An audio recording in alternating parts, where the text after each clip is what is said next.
Welcome to Doing, Being, Thinking, dialectical behavior therapy skills for making a life worth living.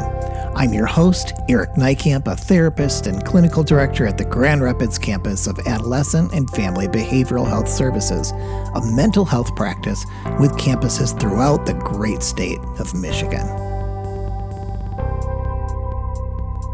Hello, everyone. Welcome to Doing, Being, Thinking, a podcast exploring the what, when, and how of using dialectical behavior therapy skills for making a life worth living.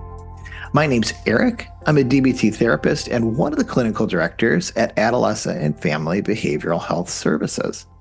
In today's episode, we're going to be talking about the OneMindfully skill. And this is a skill that doesn't get enough love, so we're going to be talking a little bit about that, hopefully exciting you about using this skill as well.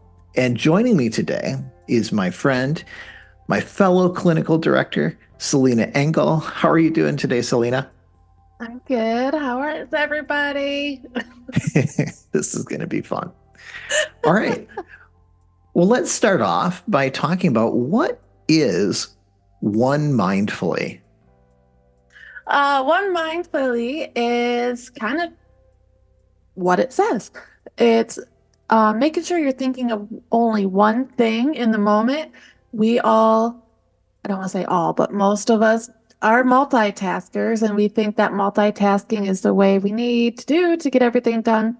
But truthfully, OneMindfully is what we need to be doing. It's letting go of everything else and just focusing on the one task in the moment. Yeah, I agree. Multitasking, it kind of seems like the thing that everybody's doing all the time. Maybe we think of it as being efficient or using really great time management. But when we're doing it, I think it does some really interesting things to our brain. I think it kind of opens the door for all sorts of unwanted negative emotions to creep in. And it also makes it really hard for us to be in control of our brain instead of letting our attention be in control of us. Well, let's talk a little bit about when we might want to use the skill of OneMindfully. Ooh, all the time.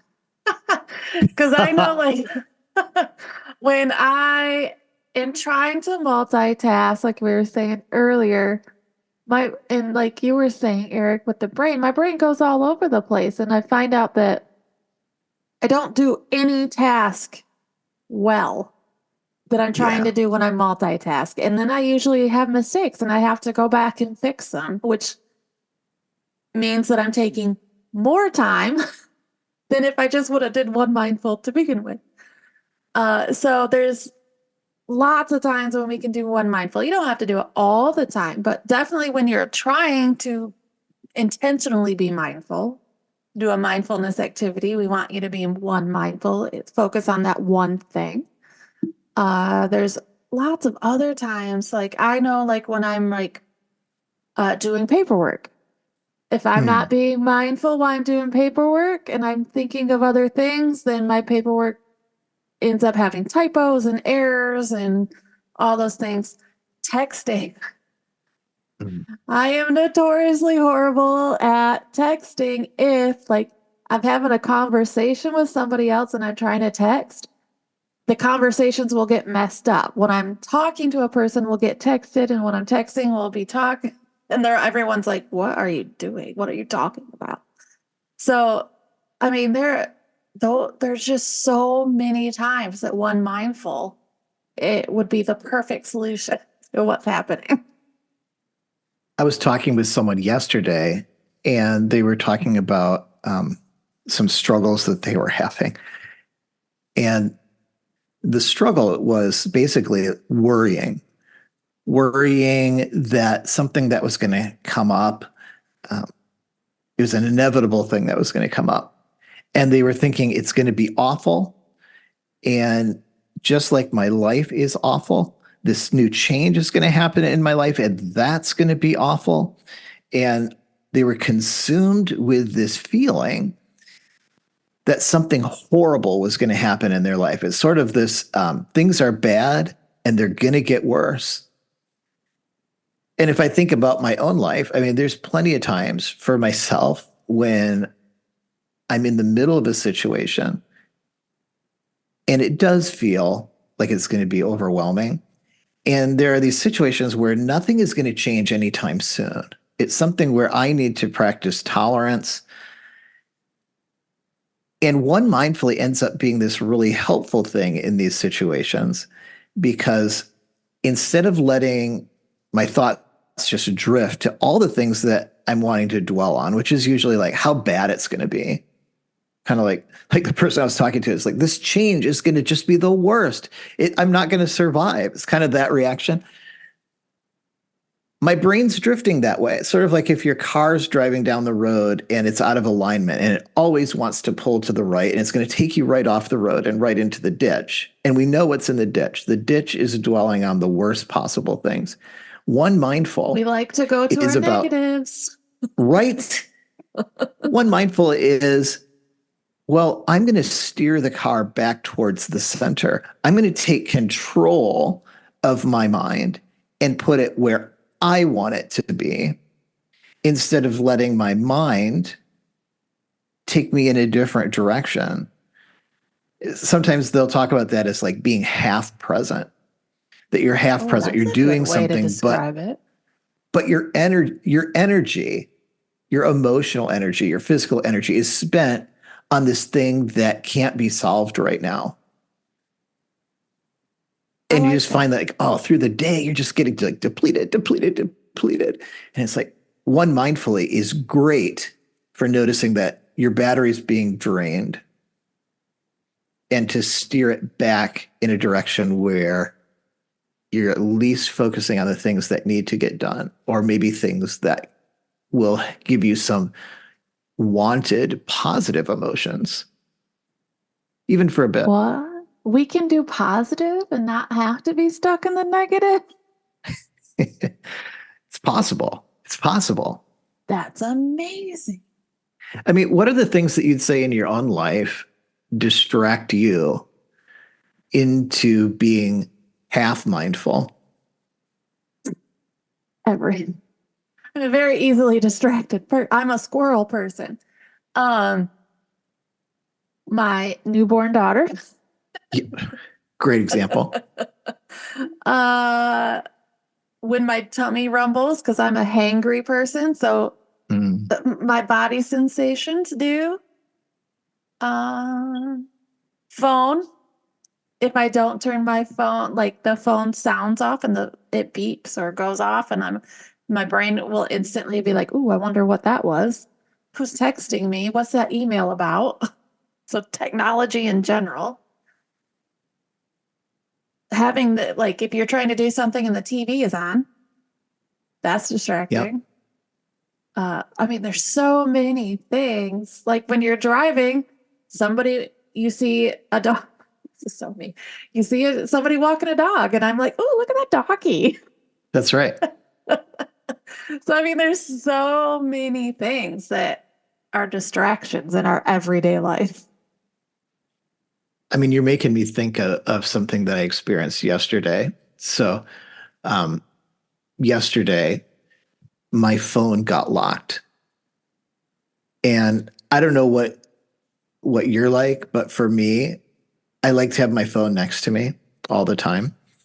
And so I let Y'all somebody can't see know. it in virtual or in audio land, but I just held up my phone because it's right next to Yes. me. And like we get anxiety, right? If we're not by our phones. So we have this rule at our house, no phones at the table so that we can be one mindful. We don't use that language, but so that when you're at the table, the focus is food and family. And we're going to have a conversation as long as the meal takes about how people are doing, what's happening in your day, and complimenting whoever made dinner. So that's the usual rule, but my phone was locked. So I kept my phone next to me because I was hoping that I would get an email because my emails were still coming through. That I'd get an email from the person I'd asked for help. And let me tell you, every single thing that was going through every email. I'm like checking it, checking it, checking it. And I was not focused on what the people I care about the most in the world were saying to me about their day. And they called me out on it. Those, Good you for think them. they're like, Dad, you are not following the no phone at the table rule, right? Because in my mind, I need to do this problem solving about this phone thing, which I felt was a pretty big emergency. And I was not present. And they were absolutely right. I was half mindful at best. I What was I gonna say probably was probably doing less. was, yeah, I was probably paying the most attention to my phone. Instead of family, beautiful dinner in front of you, Yeah. all those things that truly matter. Because and when if we think back, like even on your situation that you just described, like if you would have got the text or the email that your phone was unlocked, you were still in dinner. So what were you going to do? You wouldn't have did anything until after dinner. Yeah. It was weird. Well, how do we do the skill of one mindfully? I mean, if you find out you're being half mindful, how do you then turn around and be one mindful? So first thing is, like you just said, recognizing that Yeah. you're not fully present, because that's the one. Doing it intentionally, being completely present in this moment intentionally, that's a huge thing to start with. You heard us say no multitasking, so that is for sure. One mindful is doing the one thing in the moment. No multitasking, no thinking of what I need to make for dinner, or that I have dishes to do, or that I need to do the laundry, or who's going to watch my kid next Tuesday at 3 p.m. because I have this meeting. It's letting go of all of those distractions and focusing on whatever it is you're doing in that moment. And those distractions are going to keep coming in. If you're like me, they come in Yep. every 2 seconds. And they keep coming in and coming in and coming in. So it's just noticing that they're there and then acknowledging them and then letting them go back out and saying, no, I'm focusing on this right now. This is where Mhm. all my attention has to be, is in this one thing. And I can worry about the dishes later. I can worry about what I'm making for dinner in 3 hours. I can worry about that in 3 hours. So it's letting go of all those distractions that come in and just focusing on whatever it is that you are trying to be mindful of in that moment. Yeah. I want to second that because when you're talking about recognizing when you're not being one mindful, I think that's in some ways the biggest thing. And that phrase, one mindful, I think it's a little bit, it's not maybe the clearest language. There's some things in DBT that are very clear. That one's sort of clear. It's like, oh, you have to think about being half mindful, but then you kind of get what one mindful is. But it basically means doing one thing at a time. And I think it's being honest with ourselves too about what are the things that when your brain just kind of idles, what are the things that it tends to drift back to? I know for me, I've got a situation in my life. It's been present for well over a year now. It's something that causes me a lot of sadness and grief. And I tell you what, I go back to thinking about it all the time, like because it makes me sad, and I'd like it to be different. And it's very understandable, but it's also not very helpful.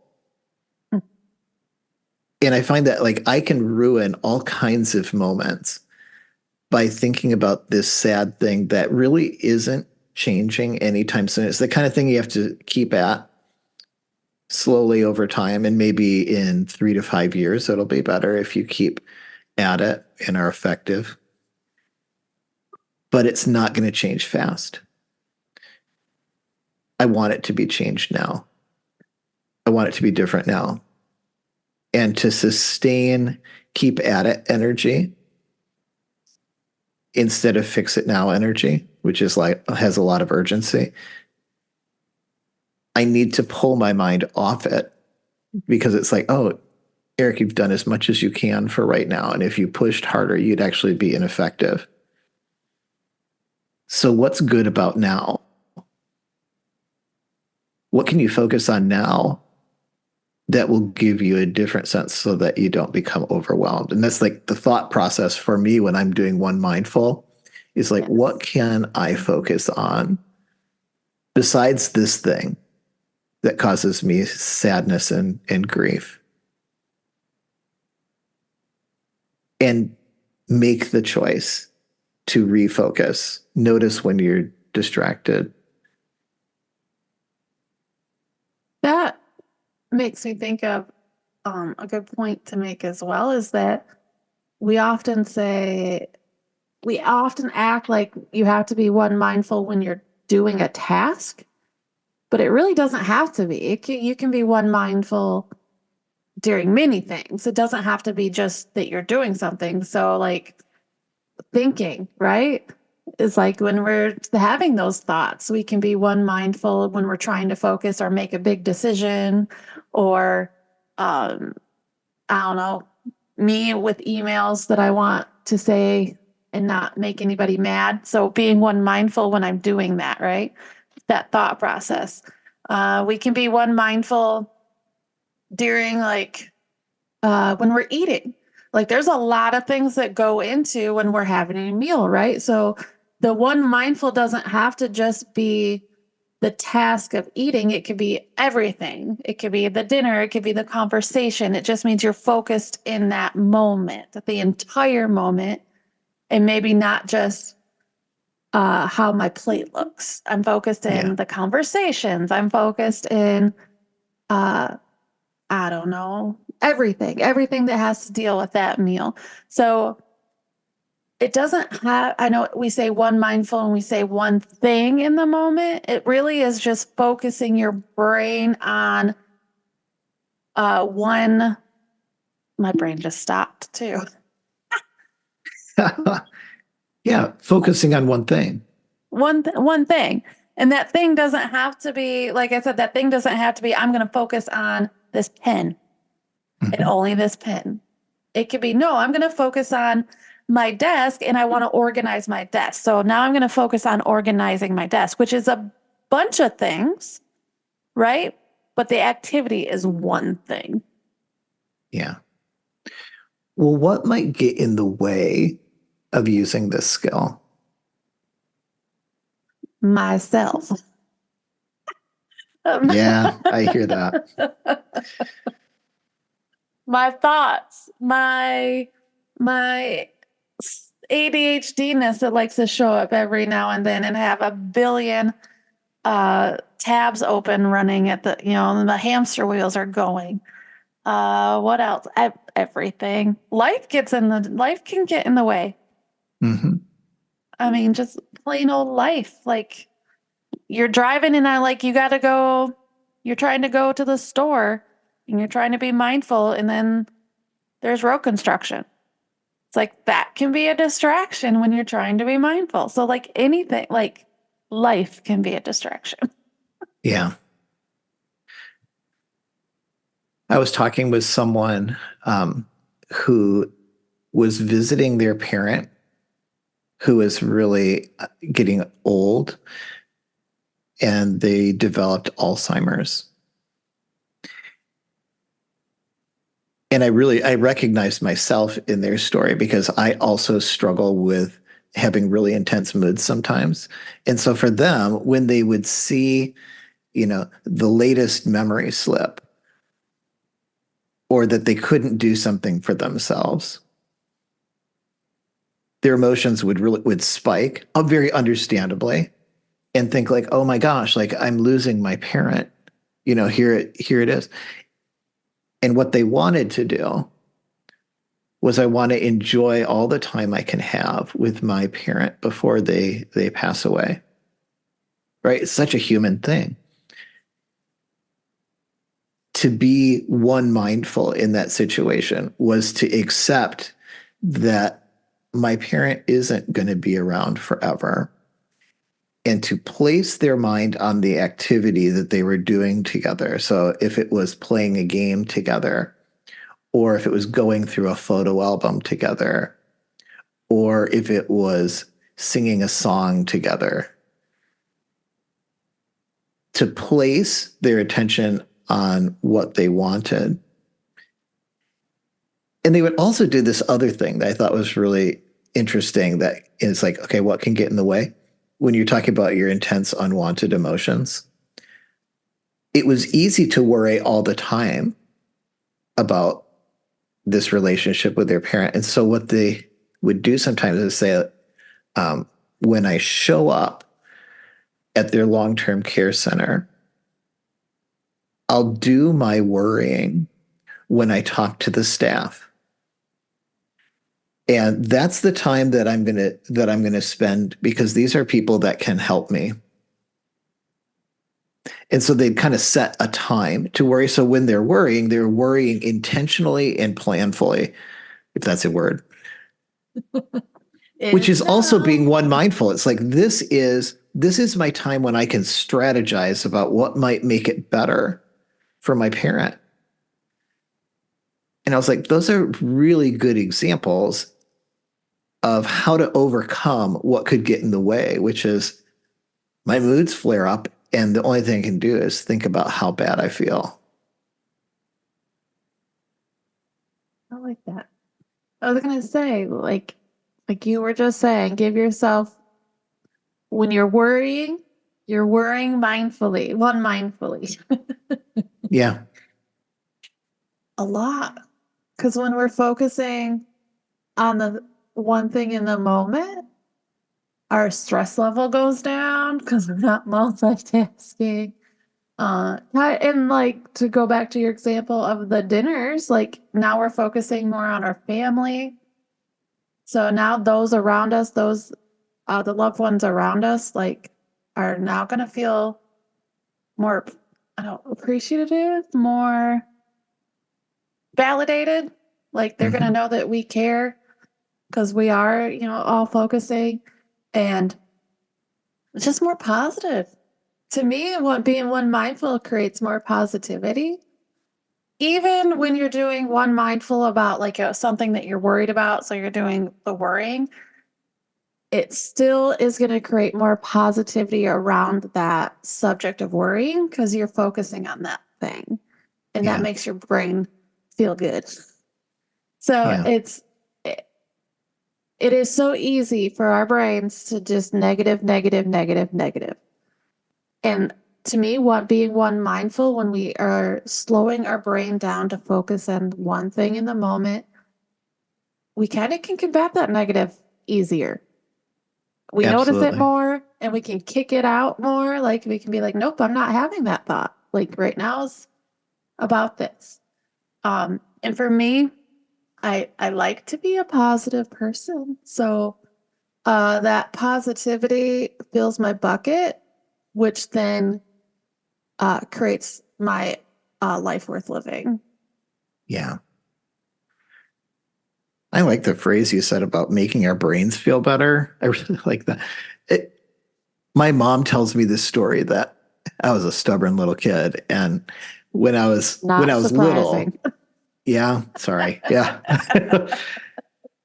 And I guess I would shout this thing at her once in a while when I was throwing a little tantrum, like, "You're not the boss of me. I'm the boss of me." But in the healthy way, when our brains want to be the boss of us, and what they're doing is they're dragging us into negative, unwanted rumination, that we get to be the boss of us and say, no, brain, you're not going to be the boss of me. I'm going to be the boss of me. And deliberately choose to do something else. And it might be choosing to use skills. Hopefully we use skills because they work. Yeah, they work. Yeah. So we hope that this episode helps you understand just a little bit more about being one mindful or living one mindfully. While it can take a lifetime to master any skill, with practice, it's going to get progressively easier over time. So we hope that all of you listening continue doing, being, and thinking in wise ways on your way to making a life worth living. Selena, I really enjoyed talking with you today about this. Always. Look forward to doing more in the future. Yeah, sounds good. All right, I'll see you next time. Bye. Thanks for listening. Doing, Being, Thinking is an educational podcast about dialectical behavior therapy and is not intended as a substitute for therapy. This is a podcast outreach of Adolescent and Family Behavioral Health Services, offering both in-person and telehealth therapy to children, teens, and adults throughout Michigan. If you are a Michigan resident and want to get started with therapy, including DBT, children's DBT, or other evidence-based therapies, please contact us at 616-719-0194 or find us on the web at www.adolescentfamilybhs.com.